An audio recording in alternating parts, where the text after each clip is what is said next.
Are you seeing what I'm seeing?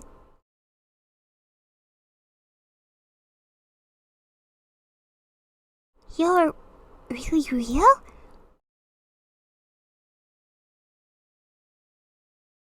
I can't believe you're really real! Hale isn't crazy. It is lovely to meet you too. You okay, Buck? This isn't happening. Well, it is, so put your big boy trousers on and face it. I was right. Let him have a moment, Hale. I was in quite shock when I discovered I myself was a ghost. But my mother was obviously wrong, and... What am I saying? Ghosts are real! Wait, does that mean my Grandma Ivy's ghost has been watching me this whole time? It is unlikely, Lynn. Many ghosts pass on into the afterlife unless they have unfinished business on Earth. That is why I am still here. I must reunite with the soul of my lost love, Christopher. But it would seem that no adult will believe enough to come and see me. And as I'm certain you two already know, I am bound to the Lighthouse. But we can help, Constance. You are only children.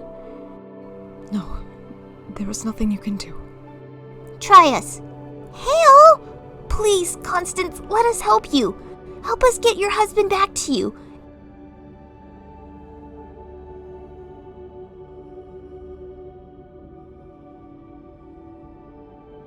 If I prepare you with the adequate information needed to be safe in the face of whatever traps may have been laid by my husband's murderers near the light, perhaps this may work. Yes! Wait, Hale, what are we gonna do? We're gonna find the missing light and return it to the top of the lighthouse. That will allow Christopher to return to Constance and they can go into the afterlife together and finally have peace. But it may be dangerous. Yes. As I told Hale last week, my Christopher got caught up in some gambling in his time on the island and owed some money to some nasty fellows who wanted his head. It would not surprise me at all to find them the pilferers of the light. They may have hidden it in a very obscure remote part of the island with traps. You see, many people in the olden days believed in ghosts, so they likely may have wanted to ensure Christopher's spirit stayed at sea forever. They may even be ghosts themselves. Remote part of the island? Nasty ghosts? Adventure and bravery! She didn't even say those two things. Well, what do you two say? Hey! Guys, come back here! No, Hale, this is too much for us to handle. I'm sorry for her, but we hardly know her. Is all of this really worth risking our lives? She's a person, Lynn. Or at least, she was. I don't know. How would you like it if your husband was murdered by evil gamblers and lost at sea? And your soul was doomed to forever roam a lighthouse, grieving and in pain and crying the whole time. We have a chance to rid her of that. I wish we could, Hale. And it's not that we don't care, it's that, well, we're just kids. Yeah.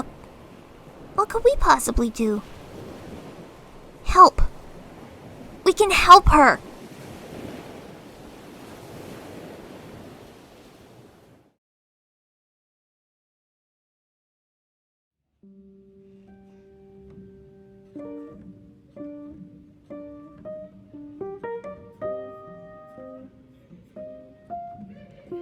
Are you sure it's still here?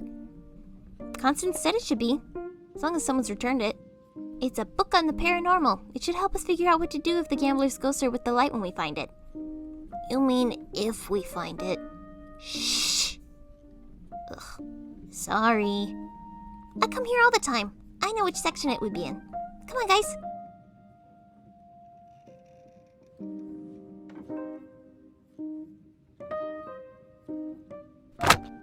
This is it! Shh! This is it. Great, let's check it out and bring it back to the place. What would you three want with a demonic book like this? Just check the book out, please, ma'am. Poor little brat. Very well. Come on, let's go. I would have thought better of Jill.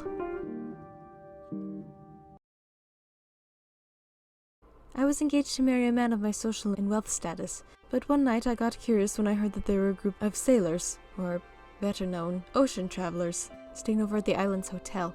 So I stuck out one night to see what they were like, and lo and behold, there was Christopher. It was love at first sight. Or perhaps fascination that soon turned to love after I introduced myself. Christopher returned to the island every year. The week before my wedding to the other fellow was to take place, I called it off. It was quite a scandal, but there was nothing any of my family or my fiancés could do about it. My fiancé was gratefully understanding. He was a gentleman, and I always thought of him as a good friend. But I was never in love with him. Christopher and I married that night, and while I lost connections with many of my family, and lost the respect of the town for marrying someone so poor and ragged-looking, I was happier than I had ever been. I suppose I was somewhat of a rebel then. Most of my family acted as if I never existed after that. I had brought shame upon them, and the town no longer looked at us as high standing. I'm glad of it, though. However, 1 year later, Christopher was lost at sea. Wow. You're amazing! The way you took control of your own life and told him, no way, I'm gonna follow my heart and do what I feel is right. Yes, I suppose I did say something to that effect. Have you found anything yet? This word, it's long, but I know what it is. Sure, what is it?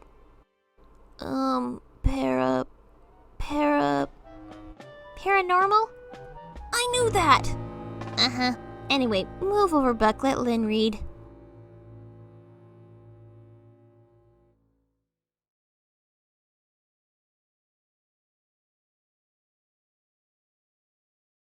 It says that sage can help ward off evil spirits. Maybe we can get some of that and wear it around our necks when we go looking for the light. Where are we gonna get sage? My mom probably has some. She burns sage in her house every now and then to repel bugs and clear the air. Oh yeah, because your mom's totally gonna hand over the sage so we can go to remote parts of the island to look for dangerous angry spirits, right? No, bird brain, I can just take some. Like steal? Not steal, just borrow. I'll put it right back when we're done with it. Mom won't even notice it's gone. You should see her herb collection in the cupboard. It's ridiculous.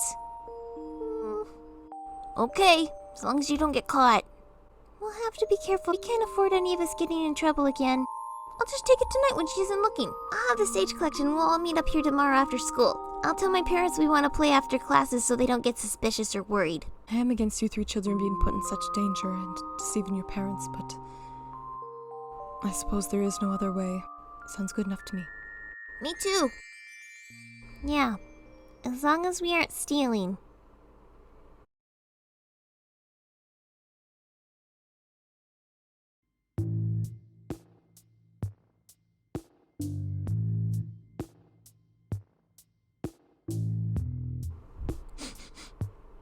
Ugh. Never really did like the smell of sage.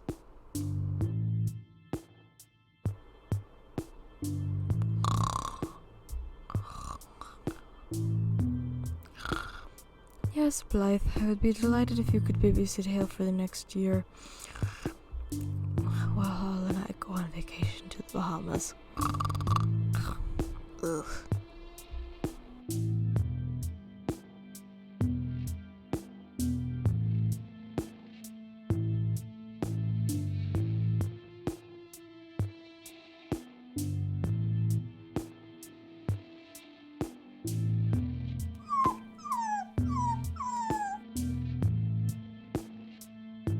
Look at me like that, old-timer. I'm gonna put it back. It's not stealing, but don't say a word anyway, okay?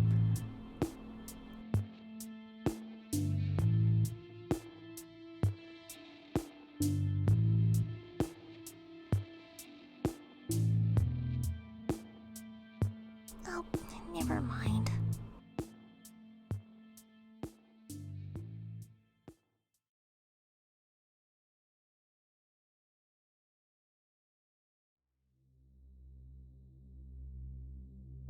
Constance, are you quite finished with that outfit?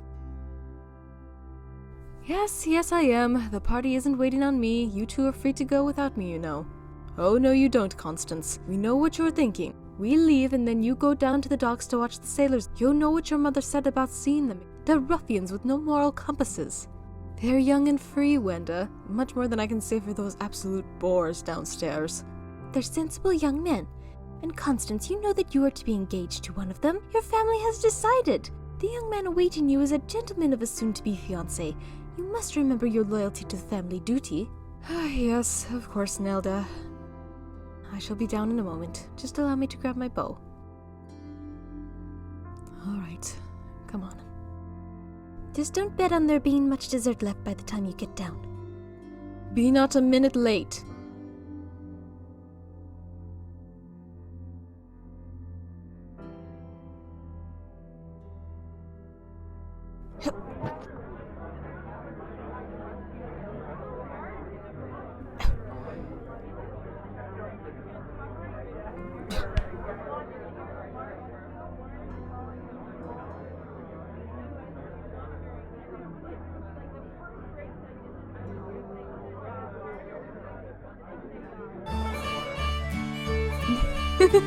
Woo!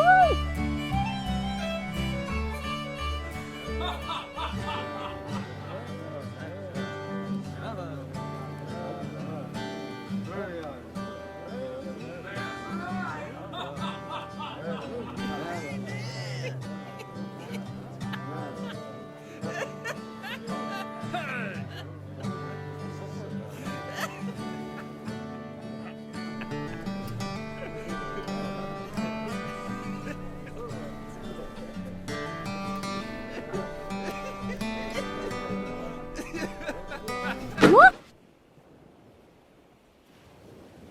Oh, I am so sorry. The music was beautiful and... Oh, please don't apologize. It's quite alright. Don't let these ruffians' appearances frighten you. They are as soft as seagull feathers. Pot kettle, Christopher. Christopher. An unusually sensible name for a sailor. Prefer traveler. What about you? Let me know your name, my lady, so that I might have a proper retort. Constance. Well, it's a pleasure to meet you, Constance. Do you constantly spy?